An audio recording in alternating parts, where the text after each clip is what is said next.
और very good morning to all of you. Application of derivative आप discuss कर रहे थे।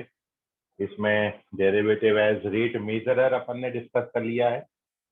उसके बाद equation of tangent and normal आपने पढ़ लिया है और अप्रोक्सीमेशन से भी आपने क्वेश्चन किए हैं और उस पर बेस मैंने आपको कुछ क्वेश्चन दिए थे। उसमें बच्चे पूछ रहे हैं कुछ क्वेश्चन। कौन सा क्वेश्चन पूछा है हर्ष मेश्राम तुमने? थर्ड वर्टिकल टेंजेंट वाला। अरे कुठे गेले लवकर सांगा। हर्ष मेश्राम कुछ पूछ रहे थे क्या? हाँ सर। कौन सा question? Third question sir, vertical tangent. Vertical tangent. Okay चलिए, वर्टिकल टेंजेंट में बेटा केवल इतना और इतना होता है। वर्टिकल टेंजेंट जैसे आपको बताया था कि एक्स एक्सिस पे परपेंडिकुलर लाइन जो है वो वर्टिकल टेंजेंट कहलाएगी। और जब भी टेंजेंट वर्टिकल है, टेंजेंट वर्टिकल का मतलब ये है कि टेंजेंट का जो स्लोप होगा वो नॉट डिफाइंड होगा, मतलब dy by d x not defined होगा, या फिर अपन ये बोल सकते हैं कि dx अपॉन dy जीरो होगा। ठीक है, तो क्वेश्चन मैं देख लेता हूँ। क्वेश्चन आपको दिया था you have to find point on curve y minus e raise to the power xy plus x equals to 0, y minus e raise to the power xy plus x equals to 0 at which we have vertical tangent. वो point पता करना है इस curve पर जहां पर आपको vertical tangent मिलेगी। तो for this you know that कि अपन सबसे पहले क्या करेंगे। अरे मार्कर कहाँ चला जाता है। हाँ, अपन सबसे पहले क्या करेंगे, dy बाई डी एक्स निकालेंगे इसका। और dy बाई डी एक्स निकालने के लिए अपन डायरेक्टली इसको डिफ्रेंशिएट कर रहे हैं। तो y का डेरिवेटिव हो जाएगा dy बाई डी एक्स। फिर यहाँ पर e पावर x का डेरिवेटिव e पावर x होता है। फिर अंदर प्रोडक्ट टू लगेगा, मतलब एक्स वाई का। तो first function derivative of second plus second function derivative of first, x का डेरिवेटिव 1 हो जाएगा 0। और अभी आप ओपन करके डी वाई डी एक्स के टर्म्स को अरेंज कर लीजिए। तो 1 माइनस ई power x Y into x, ये d y by d x वाले दो टर्म हो गए। Without D Y D x वाले टर्म्स को राइट हैंड साइड शिफ्ट करेंगे। तो without D Y D X वाला टर्म एक तो ये आएगा e power x Y into Y और माइनस का 1। तो therefore the value of dy by dx it is equals to e power xy minus 1 upon 1 minus e power xy into x, or for vertical tangent its denominator should be equals to 0. So for vertical tangent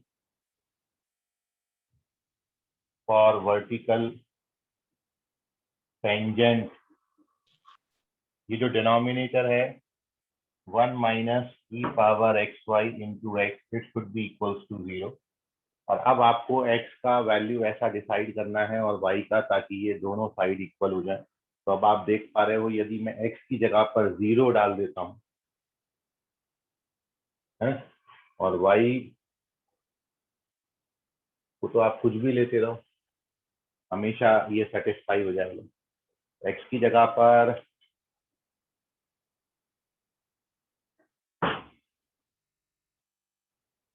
1 ले लेते हैं, चलो x को 1 y को 0 डाल देते हैं, है ना। If we put x equals to 1 y equals to 0, तो ये देखिए सेटिस्फाई हो जाता है। यदि आपने x को 1 डाल दिया और y को 0 डाल दिया, तो ये ओवरऑल क्वांटिटी 1 बनेगी। 1 माइनस 1 कितना हो जाएगा, 0 हो जाएगा। तो इसलिए x कोऑर्डिनेट 1 और y coordinate 0, therefore point on this curve is 1, 0। Answer है इस क्वेश्चन का 1, 0।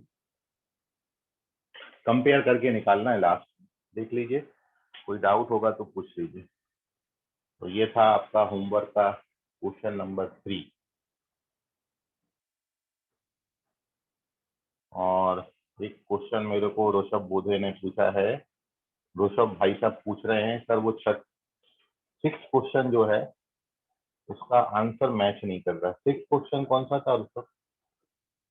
सर वो मैक्सिमम, हाँ maximum value of sum of intercept by any tangent to the curve हाँ एक्स सर। बराबर A sine square theta, Y बराबर 2a sine theta. Okay, तो ये जो कर्व आपको दे रखा है, इस पे दोनों स्लोप आपने कितने कितने निकाले? एक्स इंटरसेप्ट कितना आया है ऋषभ? सर एक सेकंड। तो उससे आगे ही मैं सवाल कर देता हूँ। एक्स इंटरसेप्ट मैंने अगर x1 y1 पॉइंट पे अगर स्लोप निकाली थी तो x hmm, intercept x1 by sine theta minus y1 into sine theta आया था। मेरा टोटल आंसर a/4 आ रहा था। लेकिन x1 y1 तो आपको ऑलरेडी दे रखा है ना बेटा, ए साइन स्क्वायर थीटा। x1 की जगह ए साइन स्क्वायर थीटा डालो ना। हाँ सर, वो मतलब लास्ट में पुट किया मैंने, तो फिर हाँ साइन हाँ, थीटा को मैक्सिमम करने के इसमें मेरा आंसर a/4 आ रहा था। नहीं तो तुम्हारा क्वाड्रेटिक क्या बना साइन में, वो बता दो। सर मेरा लास्ट में सम की वैल्यू आई थी a sine theta multiply hmm, by 1 minus sine theta. तो फिर मैंने sine theta 1 minus sine theta को t मान लिया और उसको डिफरेंशिएट करके उसकी मैक्सिमम वैल्यू निकाला। तो साइन तो थीटा वो इक्वल्स क्या है टू। कि ये देखिए, जब भी आप इंटरसेप्ट का सम लेते हो ना, तो दोनों इंटरसेप्ट का सम यदि मान लो एक आधी कोई वैल्यू नेगेटिव है, तो आप, क्योंकि वो लेंथ है, इंटरसेप्ट के लेंथ लेने हैं आपको, तो उसका वैल्यू नेगेटिव मत लीजिएगा, पॉजिटिव पॉजिटिव रख के ही उनको ऐड करना है। मतलब एक्स के अपॉन में जो क्वांटिटी आई, वाई के अपॉन में जो क्वांटिटी आई, उनको पॉजिटिव लेना है और फिर ऐड करना है, क्योंकि they are the length of intercept, तो वो हमेशा पॉजिटिव होंगे, तो इसलिए उनका मॉड्यूलस वैल्यू ऐड करेंगे। ओके, नहीं सर मुझे लगा साइन थीटा है तो वो थीटा भी एडजस्ट कर सकता है इसलिए। नहीं नहीं, केवल नहीं नहीं, आप उसको पॉजिटिव करके लेना है। यदि एक आधी के अपॉन में नेगेटिव वैल्यू आया होगा ना, तो उसको पॉजिटिव करके ऐड करके देखो, फिर मैच कर जाएगा। करूं कि बता दूं कि हो जाएगा? मतलब मैंने पॉइंट लेके किया तो मेरा उस तरह से नहीं आ रहा जिस तरह आप बोल रहे हैं। देखिए, टेंजेंट तो बना होगा, कुछ टेंजेंट बनाया। हाँ सर, मतलब स्लोप निकाली पहले जो 1 बाय साइन थीटा आ रही थी, फिर चलो ठीक है, चलो मैं सॉल्व कर देता हूँ। Okay sir. तो, तो आपको जो कर्व दिया है, कर्व मैं लिख लेता हूँ एक बार। कर्व का ए साइन स्क्वायर थीटा और 2a साइन थीटा दिया है।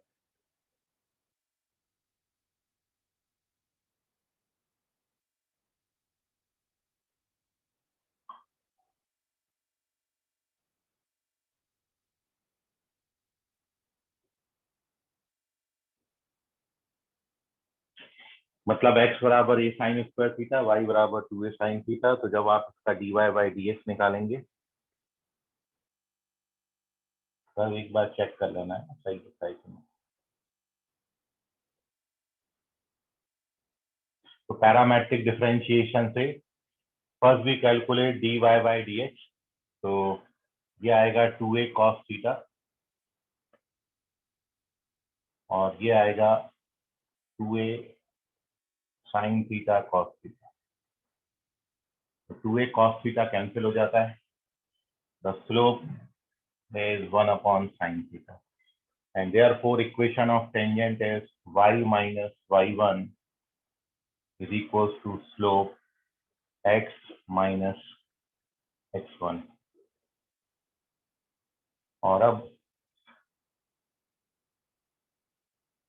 क्या करेंगे? साइन थीटा से मल्टीप्लाई कर देता हूँ, y into sine theta minus 2a sine square theta minus 2a sine square theta equals to x minus a sine square theta. तो ये देखो, ये क्वांटिटी नेगेटिव आ जाती है। जब आप इसको इधर करते हो, तो ये माइनस का a साइन स्क्वायर थीटा आता है, और ये जब इधर जाएगा तो x minus Y sine theta ऐसा बनता है, वाई साइन थीटा है। हाँ, तो x minus Y sine theta, ये इधर आ गया, ये इधर आ गया। और जब इससे आप डिवाइड करोगे, तो ये मैं बोल रहा था कि x के अपॉन में ये क्वांटिटी जो है ये नेगेटिव आ गई, और प्लस y के अपॉन में साइन थीटा कैंसिल हो जाएगा, तो ये साइन थीटा है इक्वल्स टू 1।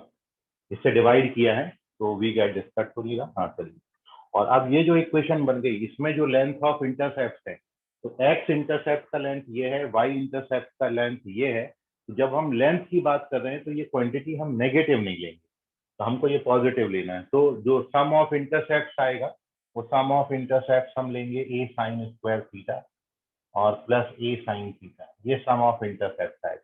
अब इसको अपन ने मैक्सिमाइज करना है, ठीक है, तो इसमें a कॉमन ले लेते हैं मैक्सिमाइज करने के लिए, और अब इसको कंप्लीट स्क्वायर बना देते हैं, तो इसमें 1/4 ऐड कर दिया और 1/4 सब्ट्रैक्ट कर दिया। तो ये जो शुरू के 3 टर्म्स हैं ये कंप्लीट स्क्वायर बनाते हैं साइन प्लस 1/2 का होल स्क्वायर और माइनस 1/4। अब इसको मैक्सिमाइज करने के लिए साइन की मैक्सिमम वैल्यू डालेंगे 1, तो ये 1 + 1/2 3/2 का स्क्वायर हो जाएगा 9/4 8/4 2 आएगा, ये पूरा कैलकुलेट करो। This gives you 2. So this is the maximum length of intercept 2. तो ये मैं बोल रहा था कि ये क्वांटिटी नेगेटिव यदि आएगी तो उसको पॉजिटिव करके बनाना है। हाँ बोलो। हाँ तो सर, क्या, बस वही लास्ट स्टेप में मेरा वहाँ पे प्लस है लेकिन मेरा माइनस आ रहा था। हाँ वही मैं, तो वो इसके कारण आ रहा है। इसको आप जब लेंथ को ऐड करेंगे ना तो पॉजिटिव लेके ऐड करना बस, ठीक है। ठीक है सर। हो गए सारे सम, किसी के और कोई डाउट तो नहीं है। ये कल आपको जो 6-7 क्वेश्चन होमवर्क में दिए थे, 6 थे शायद वो, तो ये 3rd और 6th क्वेश्चन है, ठीक है। आप ट्राई कर लीजिएगा सारे, और कुछ मन में रह गया हो तो पूछ सकते हैं, नहीं तो हम चलेंगे आज आगे। और कल आपने अप्रोक्सीमेशन पढ़ा था, आज अपन 1-2 बातें बहुत छोटी छोटी सी पढ़ रहे हैं। सबसे पहले हम यहाँ पर इसको रब कर देते हैं, स्क्रीनशॉट ले लो आप, और मैं हटा देता हूँ इसको।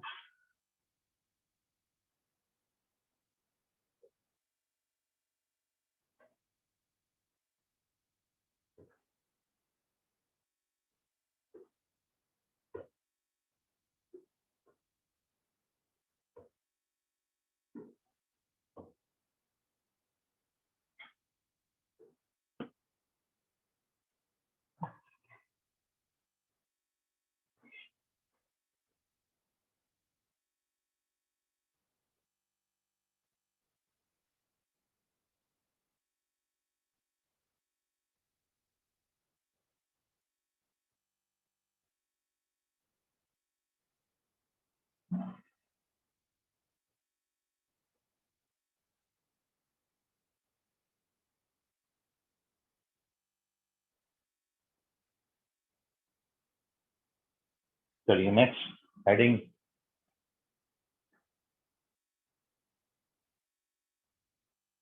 है अपना angle of intersection of two curve.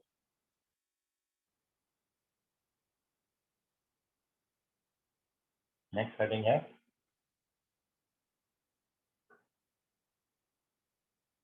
Angle of intersection of two curves. आपने 2 लाइनों के बीच में एंगल निकाला है, बट अब हम यहाँ तो पर बाद आपने फोन को पकड़े। तनीषा मिश्रा माइक म्यूट करो।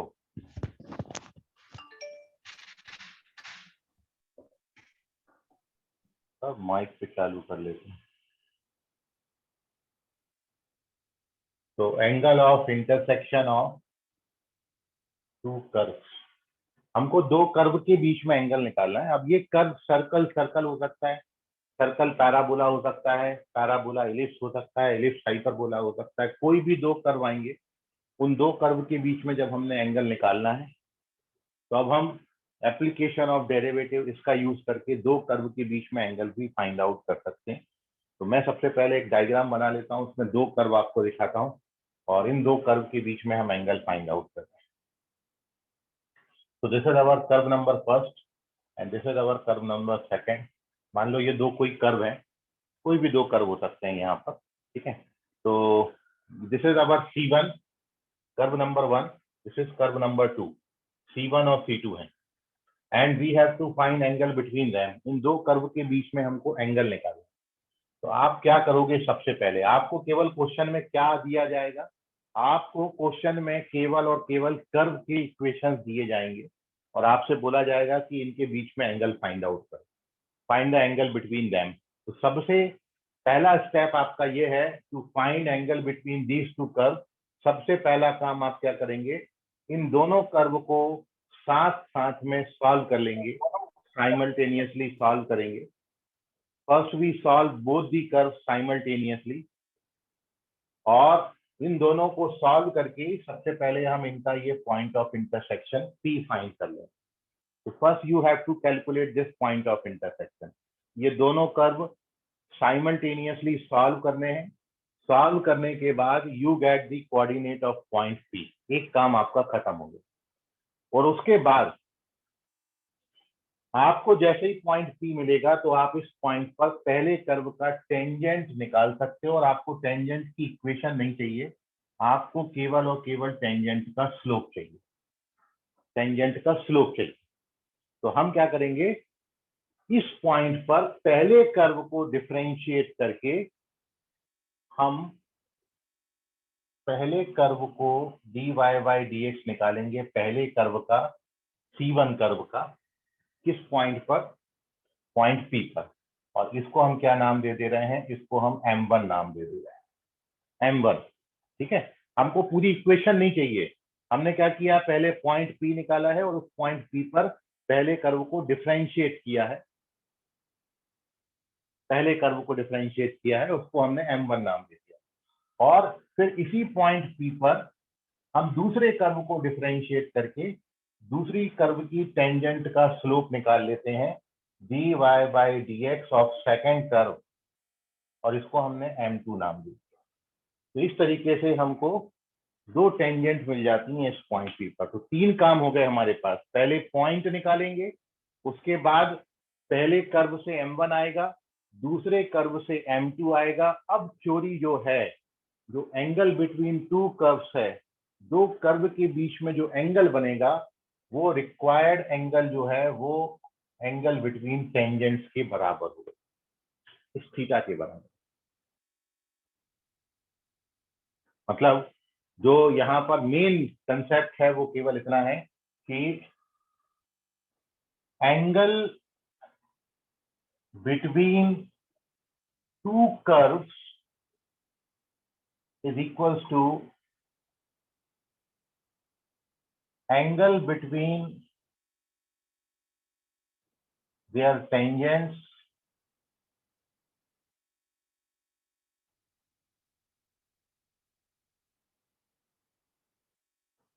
at common point of intersection P। मैं डायरेक्ट एट P लिख देता हूँ। P का मतलब है तो common point of intersection, diagram में बना हुआ है, ये होता है। तो मेन थिंग यहाँ पर जो है वो ये है कि हम दो कर्व के बीच में तो एंगल नहीं निकाल पाते हैं, इसलिए दो कर्व के बीच में एंगल निकालने के लिए हम क्या करते हैं, उन दो कर्व का जो कॉमन पॉइंट है उस पॉइंट पर दोनों के टेंजेंट के बीच का एंगल निकालेंगे। जो एंगल बिटवीन टेंजेंट्स आएगा उसी को अपन एंगल बिटवीन कर्व्स से बोलेंगे। तो अब आप ये देख रहे हो, टेंजेंट मतलब दो स्ट्रेट लाइन, और दो स्ट्रेट लाइन के बीच में एंगल का फॉर्मूला तो आप जानते हो, जिनके स्लोप अपन को पता है। तो देयरफॉर जो रिक्वायर्ड एंगल होगा, रिक्वायर्ड एंगल, इसके लिए फॉर्मूला क्या होगा? टेन थीटा के लिए फॉर्मूला आप क्या पढ़ते थे? टेन थीटा के लिए फॉर्मूला पढ़ते थे m1 minus m2 upon 1 plus m1 m2। तो m1 का वैल्यू कितना है?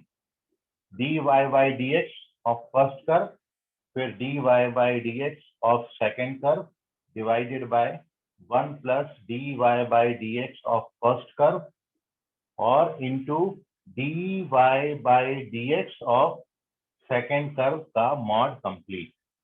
यह m1 minus m2 upon 1 plus m1 m2, और इसी m1 minus m2 upon 1 plus m1 m2 को अपन required angle between two curves बोलेंगे। यही दोनों कर्व के बीच में रिक्वायर्ड एंगल। तो सिंपल से क्या काम करने हैं आपने, जैसे ही दो कर्व आएंगे उनको पहले आपस में सॉल्व करके P निकालो, वो पॉइंट P पर m1 m2 निकालो, और वो m1 m2 उठा के यहाँ डाल दो, and you get the required angle between the curves. दोनों कर्व के बीच में आपको एंगल मिल जाएगा। ठीक है, तो यह है रिक्वायर्ड एंगल।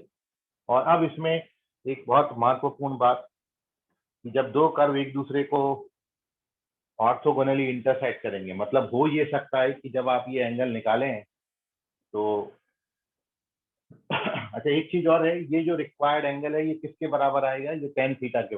क्योंकि tan थीटा का फॉर्मूला होता है m1 minus m2 upon 1 plus m1 m2। तो रिक्वायर्ड एंगल जो है वो ऐसा लिखना आप, ये थीटा हमने माना है इसलिए ये कितने के बराबर है, ये tan थीटा के बराबर। तो tan थीटा के लिए फॉर्मूला है ये, tan थीटा बराबर इतना आता है।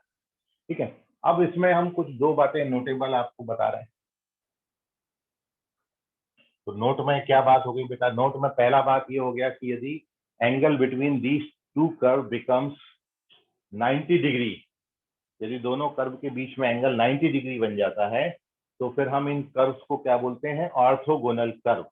स्ट्रेट लाइन में यदि दो लाइनों के बीच में एंगल 90 डिग्री बनता था तो हम लाइंस को बोलते थे परपेंडिकुलर लाइन, लेकिन कर्व के बीच में एंगल यदि 90 डिग्री होता है तो उनको परपेंडिकुलर कर्व नहीं बोलते।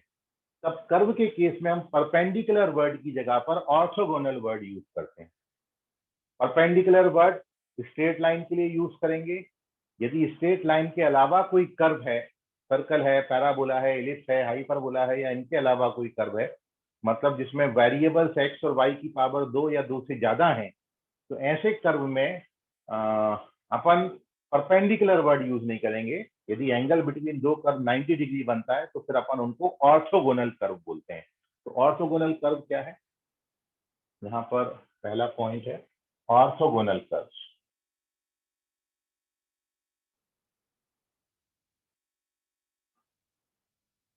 ऑर्थोगोनल कर्व, तो ऑर्थोगोनल कर्व यह है कि if angle between two curves become 90 degree, if angle between two curves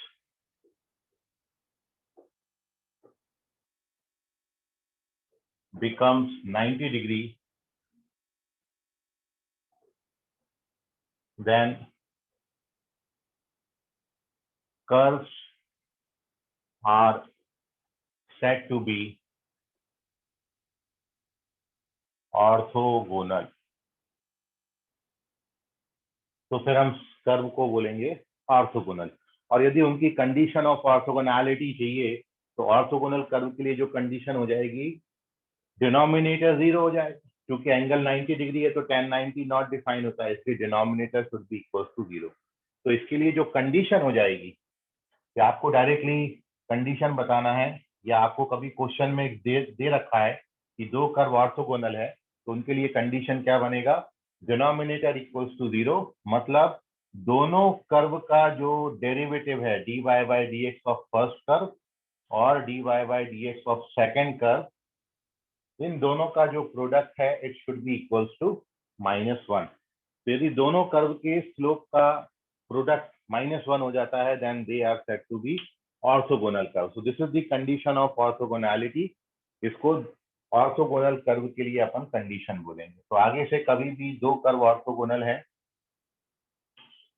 तो इस तरीके से हम उसको कंडीशन लिख सकते हैं। अब इसमें एक चीज और बनता है कि हो सकता है कि ये जो एंगल आपने बनाया है ये एंगल 0 डिग्री हो जाए, tan 0 0 होता है। यदि एंगल 0 डिग्री हो जाएगा इसका मतलब क्या है, देखिए 90 डिग्री होने का मतलब एंगल 90 डिग्री हो गया तो ऑर्थोगोनल कर्व, और एंगल 0 बन गया मतलब धीरे धीरे धीरे धीरे धीरे धीरे कम हो रहा है, कम हो रहा है, कम हो रहा है, कम हो रहा है, कम हो रहा है।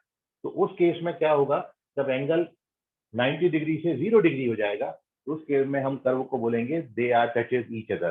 तो इनके टच होने की कंडीशन क्या हो जाएगी वो दूसरे पॉइंट में अपन यहाँ पर लिख देते हैं, condition for two curves to touch. दूसरा पॉइंट क्या है, कंडीशन फॉर टू कर्व्स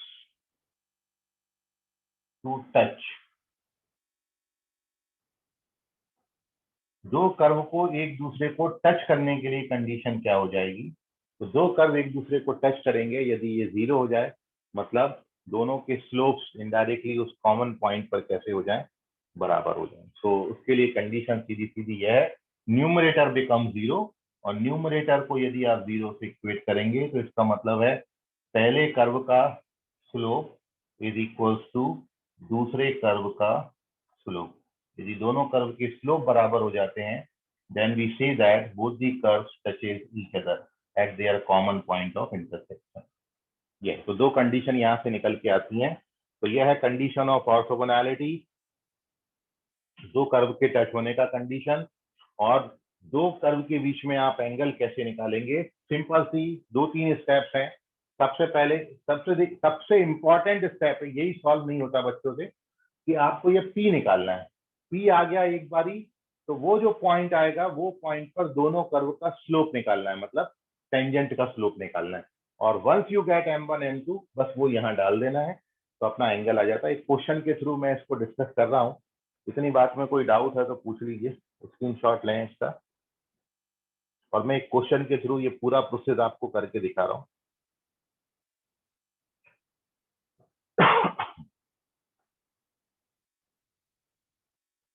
चलिए, moving on to page number 3। Sir इस बार के टेस्ट टॉपिक्स क्या है? क्या बोले बेटा? Sir test topic, first topic मतलब टेस्ट टॉपिक।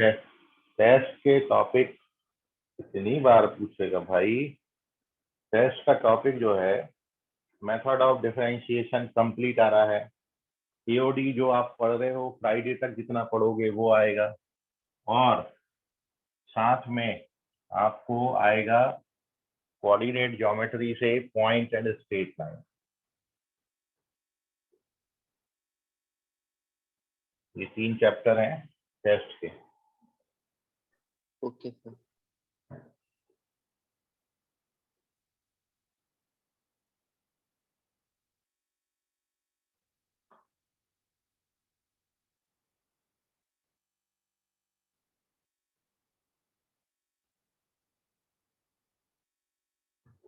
नहीं जल्दी।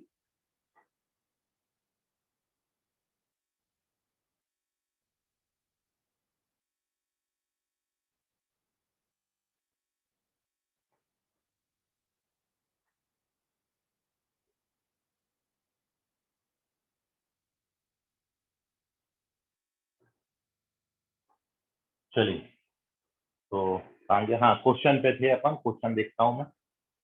क्वेश्चन ये है, find the angle of intersection of curves.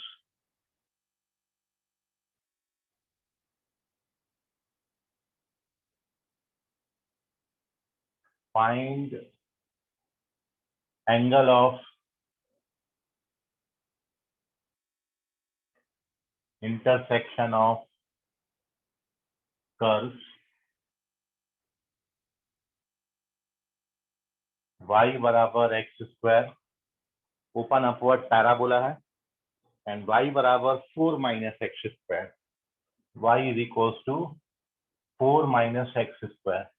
ये ओपन डाउनवर्ड पैराबोला, एक ओपन अपवर्ड है, एक ओपन डाउनवर्ड है, और इन दो पैराबोला के बीच में we have to find the angle. इन दो कर्व के बीच में हमको एंगल निकालना। तो सॉल्यूशन में जैसे ही you have to find angle between two curves, तो आपको बताया है सबसे पहला स्टेप आप क्या करोगे, दोनों कर्व को साइमल्टेनियसली सॉल्व करके उनका कॉमन पॉइंट ऑफ इंटरसेक्शन निकालना है। तो हम क्या करेंगे, क्योंकि ये भी y के बराबर है, ये भी y के बराबर है, तो दोनों के राइट हैंड साइड को इक्वेट कर दिया, तो x बराबर 4 - x²। So here we get 2x² equals to 4, which gives you x² equals to 2, which gives you x equals to ±√2। x का वैल्यू ±√2 आ जाता है, and when you take x equals to √2 +√2 लोगे तो y का value 4 आएगा, और -√2 लोगे तो भी y का वैल्यू 4 आएगा। मतलब हमारे पास दो पॉइंट बने, ये दो कर्व एक दूसरे को दो पॉइंट पे इंटरसेक्ट करते हैं, एक +√2, 4 पर, और एक -√2, 4 पर, है ना। तो देयरफॉर जो उनके पॉइंट ऑफ इंटर, जो आपको बोला था ना इंटरसेक्शन आपको कर्व का निकालना है, तो सबसे पहले आप उनका कॉमन पॉइंट निकालेंगे। और एक्चुअली आपने जो डायग्राम बनाया था थ्योरी में, वहां पर हमने कर्व को एक ही पॉइंट पर इंटरसेक्ट कराया था। अब ये डिपेंड अपॉन द क्वेश्चन, यहाँ पर जो कर्व दे रखे हैं ये एक पर नहीं, ये दो दो पॉइंट्स पर एक दूसरे को इंटरसेक्ट कर रहे हैं, क्योंकि एक ओपन अपवर्ड पैराबोला है और एक ओपन डाउनवर्ड पैराबोला है। यदि आप इनको बनाएं तो ये वाला जो पैराबोला है ये ओपन अपवर्ड है, ये इस तरीके से बनता है, और ये पैराबोला है ओपन डाउनवर्ड है, ये इस तरीके। तो ये दो कर्व एक दूसरे को, ये दो पॉइंटों पर इंटरसेक्ट कर रहे हैं। एक पॉइंट का कोऑर्डिनेट √2, 2 आ रहा है और दूसरा कोऑर्डिनेट -√2, 2 आ रहा है। ये बनेंगे दो पॉइंट। तो सबसे पहले आप इनके कॉमन पॉइंट ऑफ इंटरसेक्शन निकाल लेंगे, जो कि हमने निकाल लिया है। इतना काम खत्म हो गया साइमल्टेनियसली सॉल्व करके। अब क्या करना है, अब अपने पास दो एंगल बनेंगे, एक एंगल यहाँ पर बनेगा, एक एंगल यहाँ बनेगा। तो पहले अपन इस पॉइंट पर बात कर लेते हैं, और इस पॉइंट पर जैसे मैं करूंगा वैसे ही दूसरे वाले पॉइंट पर आप करेंगे। तो अब इस पॉइंट पर दोनों कर्व का डेरिवेटिव हमको निकालना है। मान लेते हैं ये हमारा फर्स्ट कर्व है, ये हमारा सेकंड कर्व है, y1 y2 है ना, ताकि दोनों में डिफरेंशिएट हो पाए। तो फर्स्ट कर्व के लिए जो अपन स्लोप निकालेंगे, अपन ऐसा लिख लेते हैं, फॉर y = x² के लिए dy/dx किस पॉइंट पर निकाल रहे हैं बेटा, √2 पे निकाल रहे हैं, मतलब x बराबर √2 पे। तो इसका डेरिवेटिव कितना आएगा, 2x आएगा, और 2x का वैल्यू x बराबर √2 पे निकालोगे तो कितना आएगा, 2√2। ये अपना क्या आ गया, m1 आ गया। ठीक है, और अब अपन दूसरा कर्व ले लेते हैं। दूसरा कर्व हमारे पास क्या है, फॉर कर्व y = 4 - x²। ये है हमारा सेकंड कर्व। अब इस सेकंड कर्व को जब आप डिफरेंशिएट करेंगे, dy/dx इसका निकालेंगे, और वो भी x बराबर √2 पे। तो इसका डेरिवेटिव आता है -2x, और x बराबर √2 पे डेरिवेटिव निकालोगे तो -2√2 आएगा।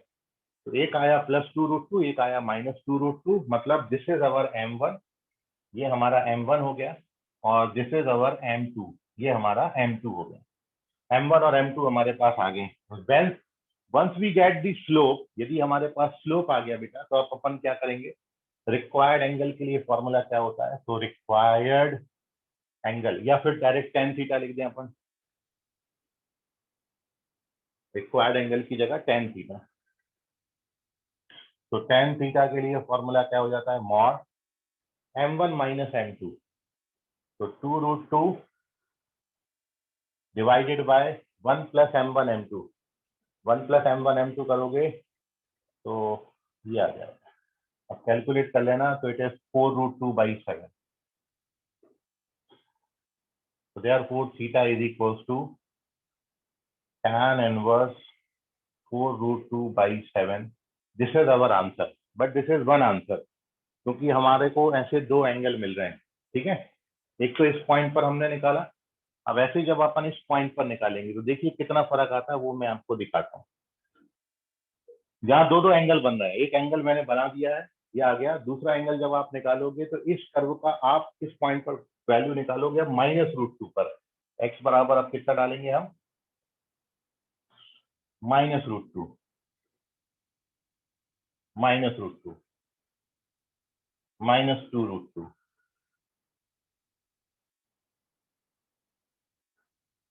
फिर -√2, -√2, ये आ जाएगा +2√2।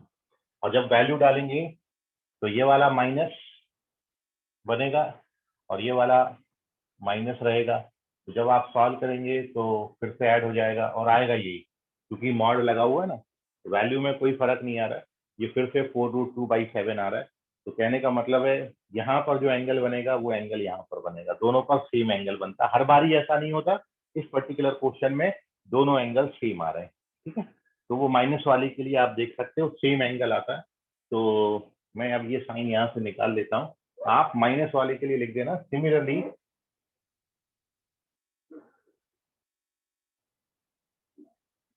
यहाँ पर अपन लिख देते हैं, similarly at x = -√2, angle of intersection is tan inverse 2√2/7, sorry 4√2/7, दोनों पर 4√2/7 आता है। तो ये जो मैंने अभी आपको बताया ये वो है, नोट कर लीजिए, कोई डाउट है तो पूछ लीजिए।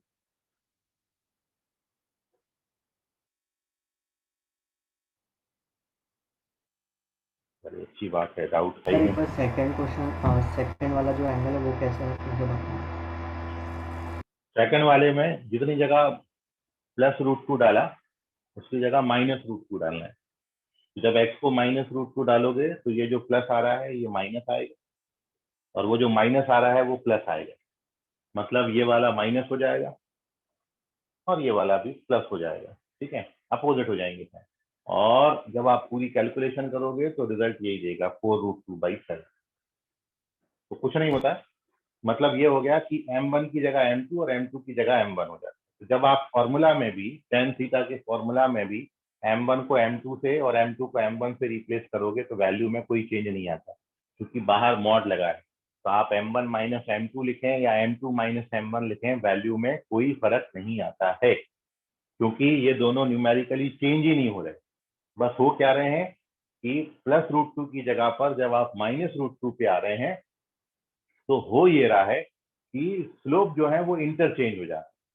स्लोप इंटरचेंज हो जाए मतलब देखिए हो क्या रहा है कि जब आप इस पॉइंट पे बात करेंगे तो इसका टेंजेंट मान लो ये बन रहा है, +√2 आ रहा है स्लोप।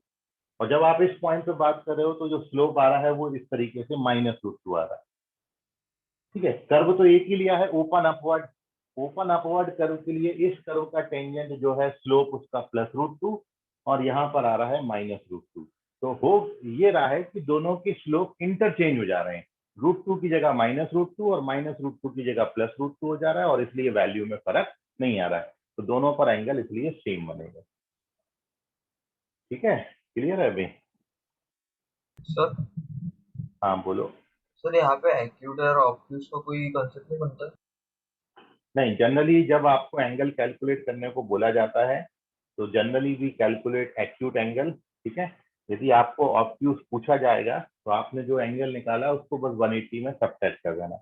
और यदि कुछ भी मेंशन नहीं, जनरली अपन को एक्यूट एंगल ही निकालने को बोला जाता है, मतलब कुछ नहीं बोला जाता, क्वेश्चन में सिंपल ही लिखा जाता है find the angle of intersection, तो अपन एक्यूट एंगल ही निकालते हैं। ठीक है, हाँ सर। चलें, तो उसका स्क्रीनशॉट ले लीजिए और कोई मन में सवाल आपके तो पूछ लें। सर हाँ बोलो। सर अगर वहाँ पे -2 और -2 की -√2, 2 की जगह अगर दूसरा वेरी वो रहता कोफिशिएंट, तो सर चेंज हो उसकी जाता वैल्यू में जो tan थीटा की वैल्यू उसमें चेंजेस आते क्या? है, हाँ वो चेंज हो जाता है। सर एंगल अगर चेंज दोनों ही एक जैसे दिए रहते तो? मतलब एक जैसे। सर जैसे कि वहाँ पे जैसे -√2 और 2 को हाँ चेंज करे, इधर √2 2 को भी चेंज करे, तो फिर सर tan थीटा की वैल्यू सेम ही आएंगे क्या उनकी? हाँ, यदि वहाँ 2 की जगह आप सब जगह 3 लिख दो तो यही वैल्यू आएंगी, दोनों से सेम आएंगे। चेंज केवल तब होगा जब वहां पर 2 आ रहा हो और यहाँ पर कुछ मान लो 3√3 ऐसा कुछ बन गया। यदि ये चेंज हो जाता है तो फिर उस केस में दोनों पर एंगल अलग अलग बनेंगे। ठीक है, तो ये बिल्कुल मान के मत चलिएगा यदि दो एंगल बन रहे हैं तो हर बारी दोनों एंगल बराबर आएंगे, ऐसा जरूरी नहीं है। ठीक है, दोनों एंगल अलग अलग भी आ सकते हैं। ठीक है। सर हम्म। सर उसमें अपन ऐसा बोल सकते हैं जैसे दो अगर इवन फंक्शन रहे, जब उनको सॉल्व करेंगे तब ऐसा होगा। लेकिन इवन फंक्शन भी सेम उसके होना चाहिए ना। ये देखो, ये सेम फंक्शन से open upward open downward, but मैं इसके साथ यदि कॉसेक फंक्शन को लूँ तो ऐसा थोड़ी होगा ना। मतलब ये केवल इस कारण से हो रहा है कि ये दोनों जो पॉइंट ऑफ इंटरसेक्शन है ये एक ही लाइन पर आ गए, y = 2 पर। तो उस कारण क्या हो रहा है कि यदि इस पॉइंट पर हम इस कर्व की √2 पे टेंजेंट निकाल रहे हैं तो वो ये आ रही है, और जब आप इसी कर्व का इस पॉइंट पर निकाल रहे हो तो वो न्यूमेरिकली सेम है, साइन में अपोजिट हो गया। मतलब यहाँ पर एक्यूट एंगल बना रहा है और यहाँ पर आके वो ऑब्ट्यूस एंगल बना रहा है। तो उसका रीजन ये है कि दोनों न्यूमेरिकली सेम है, इसलिए ऐसा हो रहा है, और कोई रीजन नहीं उसके ऊपर। तो विकास क्वेश्चन मेरे को आगे मैं देखता हूँ, आज डालूंगा आपको ग्रुप में कि हर बारी एंगल सेम नहीं बनता है, कई बारी डिफरेंट भी बनता है।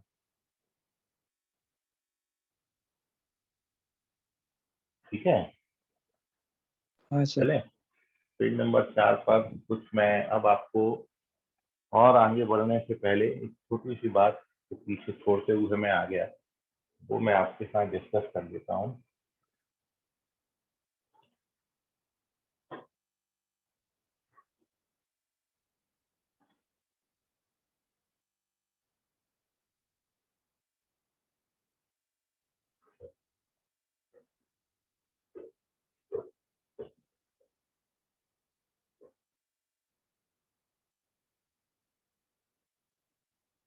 जैसे मैं आपको एक कर्व बताता हूँ, देखो आप इनको सॉल्व करो।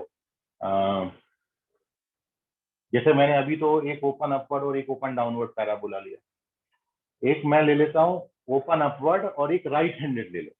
अब देखो दोनों के एंगल अलग अलग है। ओपन अपवर्ड लो, राइट हैंडेड, मतलब मैं जो बोल रहा हूँ वो ये कर्व के लिए सॉल्व करो जरा एंगल। मैं ले लेता हूँ y बराबर एक्स स्क्वायर और फिर मैं ले लेता हूँ y स्क्वायर बराबर x। इनके लिए एंगल फाइंड आउट करो।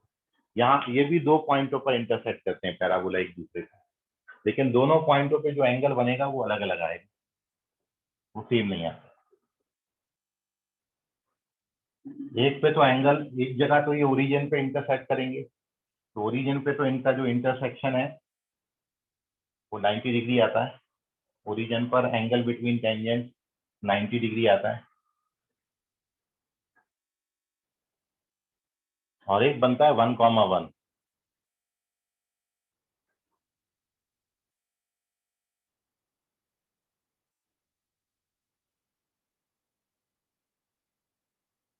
तो 2 माइनस 1/2 मतलब 3/2 3/4, और दूसरा बनता है tan इनवर्स 3/4।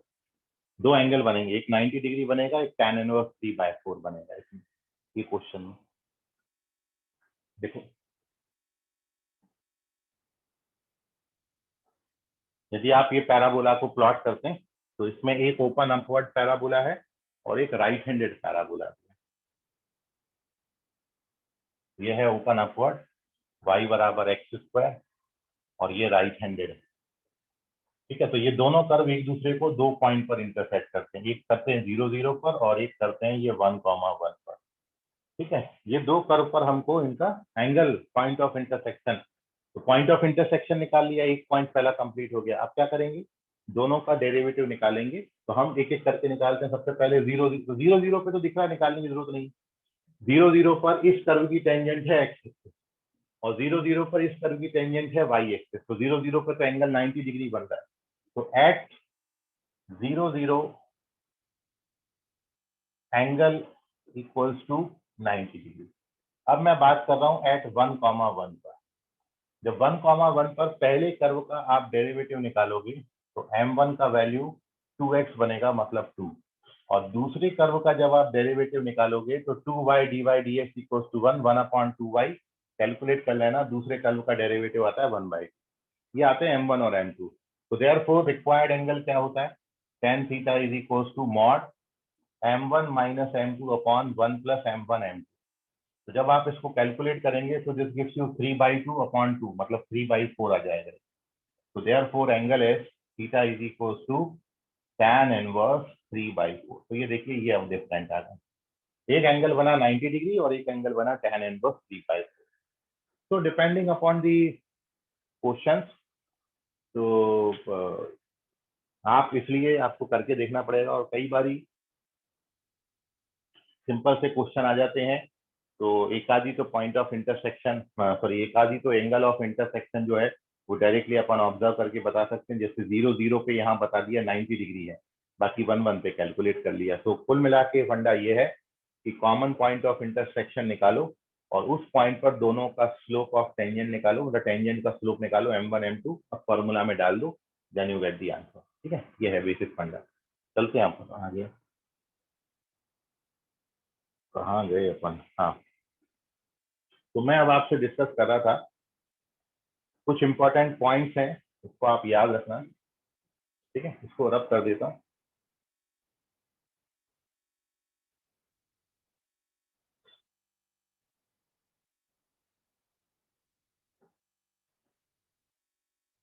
अब जैसे कर्व आप साइन एक्स कॉस एक्स भी ले सकते हो, मतलब बहुत सारे। जब ट्रिग्नोमेट्रिक फंक्शन आएंगे तब आपको पर्टिकुलर रेंज दिया जाएगा, क्योंकि साइन एक्स कॉस एक्स तो बहुत जगह इंटरसेक्ट करते हैं। तो वहां पर उन टाइप के क्वेश्चन में कुछ पर्टिकुलर रेंज आपको देंगे कि यहाँ से यहाँ के बीच में एंगल ऑफ इंटरसेक्शन निकालो। तो our next heading is some important points regarding tangents and normals. Some important points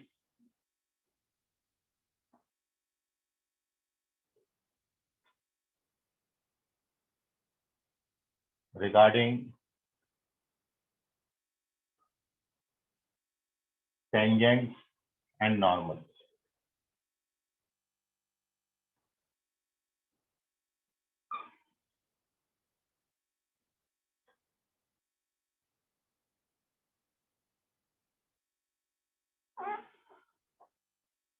Some important points regarding tangent and normal. ये हमारा हो गया। तो कुछ बातें जो आपने टेंजेंट पढ़ा था, जो आपने नॉर्मल पढ़ा था, टेंजेंट और नॉर्मल में जो आपने इक्वेशन पढ़े हैं, तो उसमें आपने कल पढ़ा था slope of tangent, slope of normal. फिर जब tangent parallel to x axis हो जाए, tangent perpendicular to x axis हो जाए, फिर नॉर्मल एक्स एक्सिस के पैरेलल और नॉर्मल एक्स एक्सिस के परपेंडिकुलर, ऐसी 4 कंडीशन बनाई थी। उसके बाद आपने इक्वेशन ऑफ टेंजेंट लिखा, उसके बाद आपने इक्वेशन ऑफ नॉर्मल लिखा, ठीक है। और equation of tangent and normal पे हमने कुछ क्वेश्चन किए, कुछ क्वेश्चन आपको होमवर्क में दिए, और अब कुछ इंपॉर्टेंट पॉइंट उससे रिलेटेड। तो सबसे पहले तो आप एक बात ये समझें कि कोई भी कर्व जो ओरिजिन से पास हो रहा है, if a curve passes through origin and if you have to find equation of tangent at origin, यदि कोई कर्व ओरिजिन से पास हो रहा है और आपको ओरिजिन पे ही उसका टेंजेंट का इक्वेशन निकालना है, 0 0 से पास हो रहा है और 0 0 पे ही टेंजेंट निकालनी है, तो उस कर्व में जो भी लीनियर इक्वेशन होगा, सॉरी, जो भी सबसे कम डिग्री के टर्म्स होंगे, लोएस्ट डिग्री के टर्म्स, लोअर डिग्री के टर्म जो होंगे, उनको 0 से इक्वेट कर दीजिए। Directly you get the equation of tangent, आपको सीधा इक्वेशन ऑफ टेंजेंट मिल जाएगा। लोअर डिग्री टर्म जो है वो 0 से इक्वेट कर देना है। कोई भी कर्व जो ओरिजिन से पास हो रहा है, ओरिजिन पे ही उस कर्व का आपको टेंजेंट निकालना है, और तो वो टेंजेंट निकालने के लिए उसके लोअर डिग्री टर्म को आप 0 से इक्वेट कर दीजिए, then you get the equation of tangent.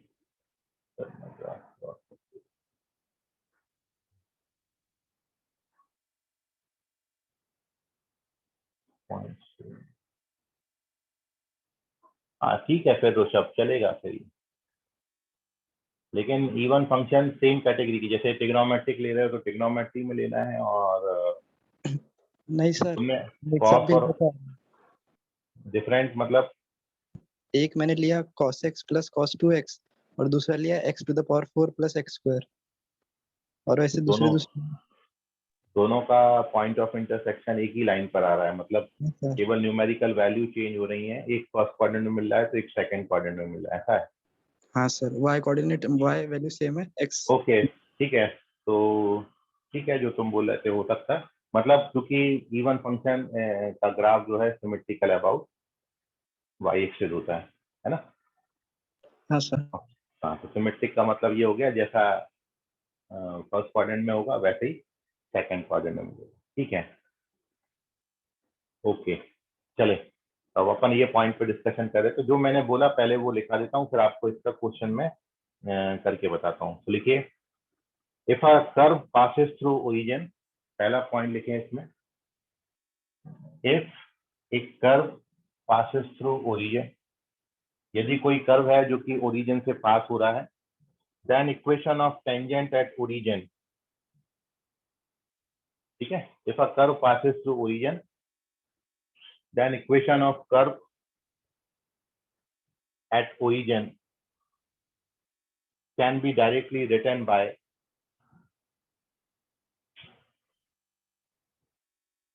बहुत इंपॉर्टेंट बात आपको बता रहा हूँ, कुछ एग्जांपल भी आपको दूंगा। Can directly be written by equating the lowest degree term, equating the lowest degree terms appearing in the question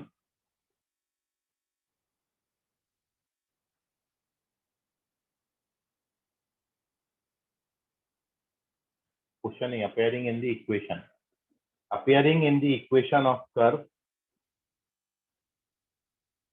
to 0, appearing in the equation of curve to 0, एक बार फिर सुनिए, यदि कोई कर्व ओरिजिन से पास हो रहा है और उसी ओरिजिन पर आपको टेंजेंट की इक्वेशन निकालनी है, तो टेंजेंट का इक्वेशन निकालने का जो मेथड आपने सीखा था, क्या सीखा था आपने टेंजेंट की इक्वेशन निकालने के लिए?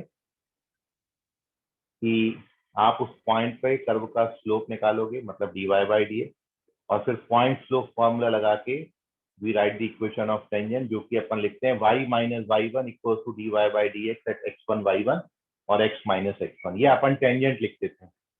लेकिन अब कोई कर्व ओरिजिन से पास हो रहा है, ओरिजिन पे ही आपको टेंजेंट निकालनी है, तो फिर आपको इस सब से भी बचा लिया और उसमें आपको बोला है उस पूरी इक्वेशन को आप देखिए और उस पूरी इक्वेशन में कहीं जितने भी लोअर डिग्री टर्म्स हैं, जितनी भी सबसे छोटी, जितने भी सबसे कम पावर के टर्म है, उनको सीधा जीरो से इक्वेट कर दीजिए। जो इक्वेशन बनेगी वही टेंजेंट की इक्वेशन है। लोएस्ट डिग्री टर्म को जीरो से इक्वेट करना है, ठीक है। जैसे फॉर एग्जांपल लिखें, equation of tangent at origin to the curve, ये वाला कर्व ले लेते हैं फॉर एग्जांपल।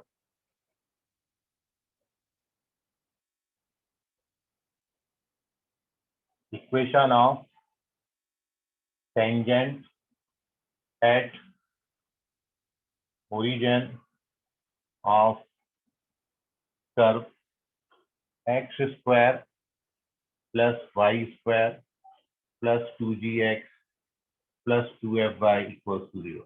अब ये तो आपको पता ही है कि यदि किसी कर्व में कांस्टेंट टर्म नहीं है तो कर्व हमेशा ओरिजिन से पास होता है। ये मैं आपको पहले भी बता चुका हूँ। यदि किसी कर्व में कांस्टेंट टर्म नहीं है तो ये कर्व ओरिजिन से पास हो रहा है। अब ये कर्व ओरिजिन से पास हो रहा है और ओरिजिन पे ही टेंजेंट निकालनी है, तो फिर अपन इसमें इसका dy बाई dx निकाल के 0 0 पर उसका वैल्यू नहीं निकालेंगे।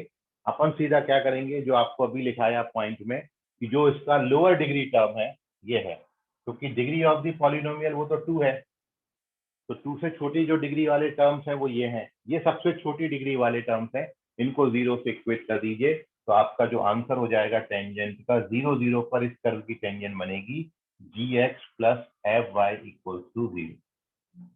ये आपको बोला। आपको पूरा वो dy बाई dx नहीं निकालना है, क्योंकि जब अपन dy बाई dx इसका निकालेंगे तो वही अब फिर अपन को इम्प्लिसिट फंक्शन का कंसेप्ट लगाना पड़ेगा। वहां से dy बाई dx आ जाएगा, 0 0 पर dy बाई dx निकालेंगे, फिर पॉइंट स्लोप फॉर्मूला लगा के ये टेंजेंट निकालोगे तो यही निकलता है। तो इसमें आपको बोला है कि यदि कर्व ओरिजिन से पास हो रहा है, ओरिजिन पे ही यदि आपको टेंजेंट निकालने को बोला है, तब तो फिर आप डायरेक्टली लोएस्ट डिग्री टर्म को 0 से इक्वेट करके डायरेक्टली लिख दो, यू गेट दी आंसर। ठीक है, एक और क्वेश्चन देखते हैं इसमें।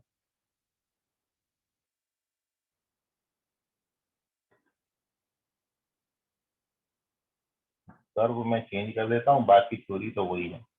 Equation of tangent at 0 0 of curve का इक्वेशन यहाँ पर चेंज कर दिया है, और कर्व की इक्वेशन आपको दिया है x cube plus y cube minus x cube plus, ये देखिए जब ऐसे टर्म्स आ जाएंगे तो आप dy बाई dx निकालोगे तो खामखा आपकी कैलकुलेशन बहुत ज्यादा बढ़ेगी। तो आपको इन सब कैलकुलेशन से बचा रहा हूँ। प्लस का 3x वाई स्क्वायर प्लस का एक्स स्क्वायर माइनस का वाई स्क्वायर, ये देखिए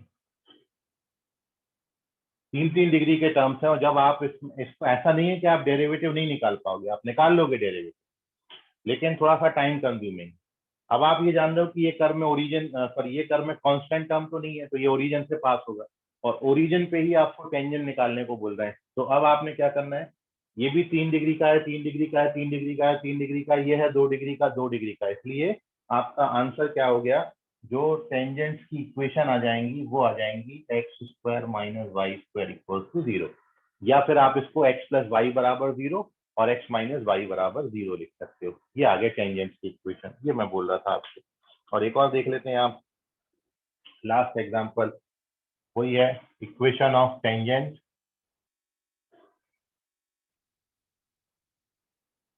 eight 0 0 of curve x cube plus y cube minus 3xy equals to 0। अब आप बता सकते हो इसका answer xy equals to 0।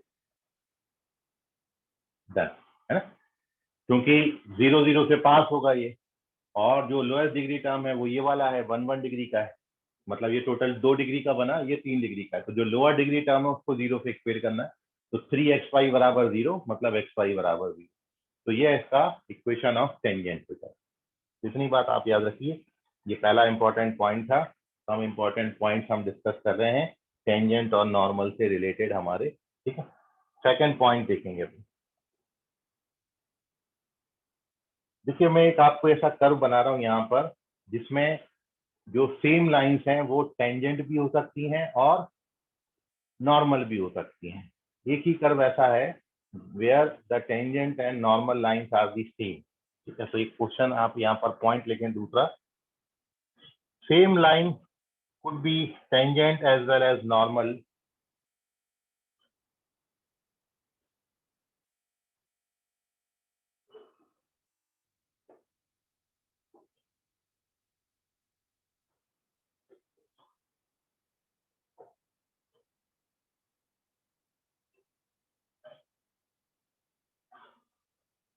Same line should be tangent as well as normal to a given curve at a given point.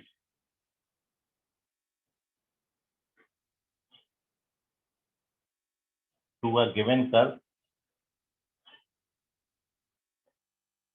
at a given point. मतलब point भी दिया है, कर्व की इक्वेशन भी दे रखी है, और ऐसी लाइन बतानी है जो टेंजेंट भी है और नॉर्मल भी है। तो वो कर्व आपका है ये वाला, x³ + y³ - 3xy = 2। तो इसमें आप ये देख रहे हो कि जो टेंजेंट की इक्वेशन बनी ना, x बराबर 0 y बराबर 0, तो इसमें ये दो लाइन बन रही है, एक x बराबर 0 है, एक y बराबर 0 है। x बराबर 0 x एक्सिस, सॉरी x बराबर 0 y एक्सिस, y बराबर 0 x axis, and both the lines are perpendicular to each other. तो एक बार में यदि एक को टेंजेंट बोलोगे तो दूसरा नॉर्मल हो जाएगा।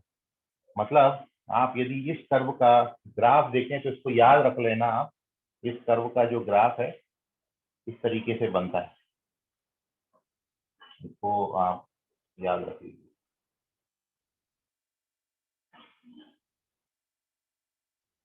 ठीक है, ये कर्व का ग्राफ है, रफली आप इसका स्केच याद रखें, और ये पॉइंट है 0 0।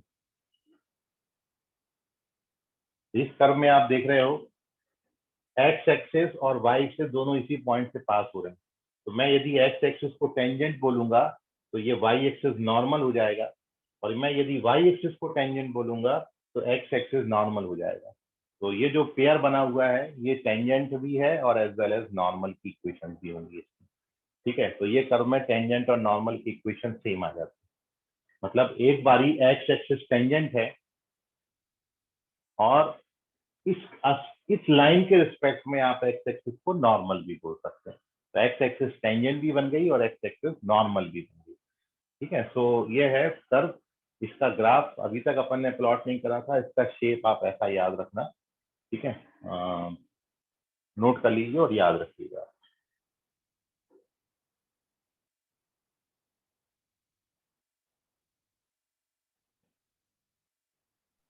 सर सेकंड पॉइंट और एक बार बताना।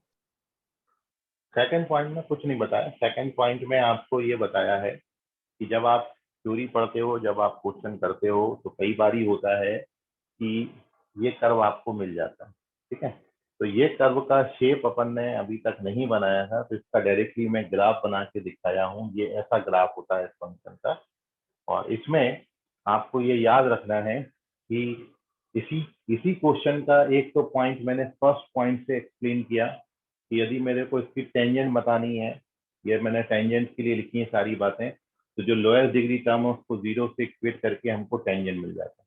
मतलब हम यहाँ पर xy बराबर 0 लिखे हैं, तो xy बराबर 0 का मतलब क्या है, ये दो चीजें लिखी हुई हैं, या तो x बराबर 0 या तो y बराबर 0। अब x बराबर 0 आपका क्या होता है, y एक्सिस, और y बराबर 0 क्या होता है आपका, x एक्सिस होता है। तो मैं आपको ये बोला कि इस कर्व की टेंजेंट x एक्सिस भी है और y एक्सिस भी है। अब मैं यदि इसी कर्व की नॉर्मल की बात करूंगा, तो जब मैं बोलूंगा कि x एक्सिस इसका टेंजेंट है, तो उसके एस्पेक्ट में हम ये बोल सकते हैं कि y एक्सिस इसका क्या होगा, नॉर्मल होगा। और जब मैं ये बोलूं कि वाई एक्सिस टेंजेंट है तो मैं ये बोल सकता हूँ कि एक्स एक्सिस उसका नॉर्मल है। तो ये एक ऐसा कर्व है जिसकी जो टेंजेंट की इक्वेशन है वो इसकी नॉर्मल की इक्वेशन भी हो सकती है। तो यही कर्व है जिसका टेंजेंट और नॉर्मल का इक्वेशन बिल्कुल सेम आता है। ठीक है कुणाल, हाँ सर।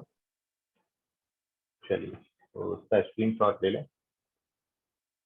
और अब इसमें एक दो पॉइंट और बचे हैं जिसको हम अगली क्लास में कंटिन्यू करेंगे। तो क्योंकि थोड़ा सा बड़ा पॉइंट है, एक ही पॉइंट है जहाँ पर मैं आपको कुछ डिफरेंट डिफरेंट कर्व्स के स्टैंडर्ड पैरामेट्रिक सब्स्टिट्यूशंस क्या क्या ले सकते हैं अपन, वो मैं दिखाऊंगा। ठीक है, तो वो अपन अगली क्लास में कंटिन्यू करेंगे। और जो शायद आपने पहले पढ़ लिया और नहीं पढ़ा तो ये अपन पढ़ेंगे अगली क्लास में, length of tangent, length of normal, length of सब टेंजेंट और लेंथ ऑफ सब नॉर्मल। ये अपना अगला क्लास के टॉपिक्स हैं जिनको अपन अगली क्लास में कंप्लीट करेंगे। ये संडे के टेस्ट में आपको ये चैप्टर जहां तक हो जाएगा फ्राइडे तक वो आएगा। दूसरा मेथड ऑफ डिफरेंशिएशन है, एमओडी कंप्लीट आएगा। और तीसरा 11th क्लास का जो चैप्टर आपने पढ़ा पॉइंट्स एंड स्ट्रेट लाइन, वो आपको देंगे टेस्ट में। ठीक है, तो इतनी बात तैयार कर लीजिए, सर बाकी करेंगे तो। हाँ सर जो थर्ड वाला क्वेश्चन उसमें अपने 3xy इक्वल्स टू 0 इक्वेट किया था ना, हाँ और सर सेकंड वाले में भी वैसा चला 3x स्क्वायर और y। नहीं नहीं नहीं, कल वाले क्वेश्चन में कहीं भी हमने ओरिजिन पे टेंजेंट नहीं पूछा है भाई। ये पॉइंट आपने तब करना है जब कर्व ओरिजिन से पास हो एक चीज और ओरिजिन पे ही टेंजेंट निकालना हो, तब ये पॉइंट है। ओरिजिन के अलावा किसी पॉइंट पे निकालना होगा तो वो यूज नहीं करेंगे। ठीक है कुणाल, तो कल वाले किसी भी हाँ सर। क्वेश्चन में ये थ्योरी नहीं लगती है हमारी। कल वाले किसी भी क्वेश्चन में ये थ्योरी नहीं लगती है। कल हमने 0 0 पे पूछा ही नहीं आपको टेंजेंट।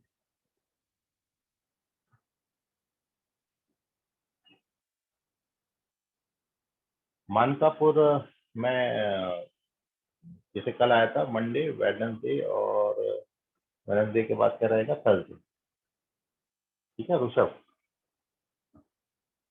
चलिए तो बाकी करेंगे कल की क्लास में। आज के लिए फिलहाल इतना, धन्यवाद।